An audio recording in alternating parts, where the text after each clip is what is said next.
আপনাকে কি করে ভালো না বাসি ইয়া রাসূলুল্লাহ। যখন আপনি আমাকে ভালোবেসেছেন সেই 1400 বছর আগে, যখন আপনি আমাকে মিস করতেন, আশা করতেন যেন আমার সাথে দেখা করতে পারেন, অথচ তখনও আমি জন্মই হইনি।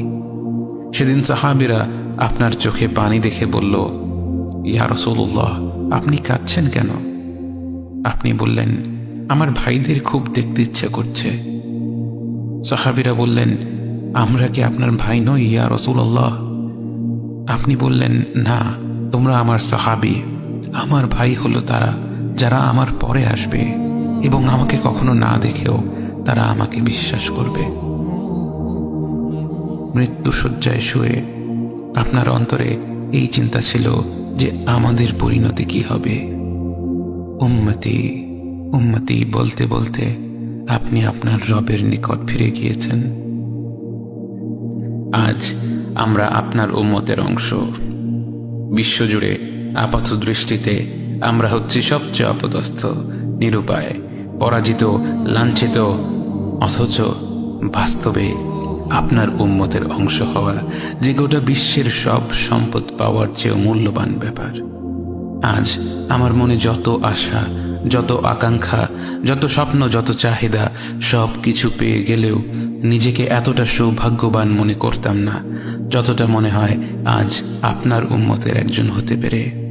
কাল হাসরের ময়দানে যখন গোটা মানব জাতি এক নবী থেকে আর এক নবীর কাছে ছুটে যাবে, আল্লাহ যেন বিচার প্রক্রিয়া শুরু করেন এবং প্রতিটি নবী নফসি নফসি বলে মানুষকে ফিরিয়ে দিবে।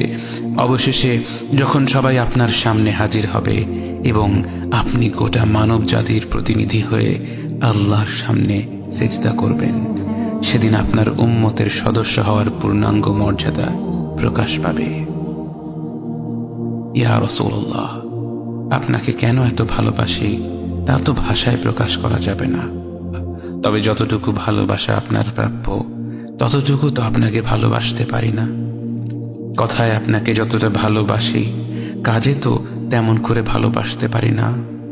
আপনার সুন্নতের অনুসরণ করি ঠিকই, কিন্তু ভিন্ন মতের অনুসারীদের সাথে ঝগড়া না করে থাকতে পারি না। ইবাদতটা নিয়মিত করতে পারলেও এবাদতে আপনার মতো আন্তরিকতা আনতে পারি না। বাহ্যিক বিষয়ে আপনার অনুসরণ করতে পারলেও চারিত্রিক দিক থেকে তো আপনার কাছ থেকে শিক্ষা নিতে পারি না। মুখে আপনার প্রতি সালাওয়াত পেশ করলেও কাজে কর্মে উম্মতে মুহাম্মদ হিসেবে আপনার সম্মানটা রক্ষা করতে পারি না। রাসূলুল্লাহ, হাবিবুল্লাহ, নবিয়ুল্লাহ, ইয়া মুস্তাফা, আমরা তো আপনার উম্মত হবার যোগ্য নই, কিন্তু আপনার রব তো সবচেয়ে ক্ষমাশীল। তিনি তো আমাদের যা প্রাপ্য তার চেয়ে অনেক বেশি অনুগ্রহ প্রদর্শন করতে সক্ষম। আপনি আমাদের যতটুকু ভালোবেসেছেন তিনি তো আমাদের এর চাইতেও বেশি ভালোবাসেন। আমরা আমাদের ভুল ত্রুটি সম্পর্কে যতটুকু অবগত তিনি তো তার চাইতেও বেশি অবগত।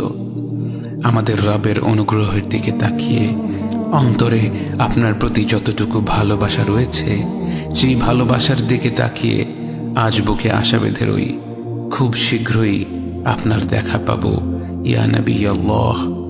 খুব শীঘ্রই হাউদে কাউসারের পাড়ে আপনার হাতে তৃষ্ণা মেটাবো ইয়া হাবিব আল্লাহ।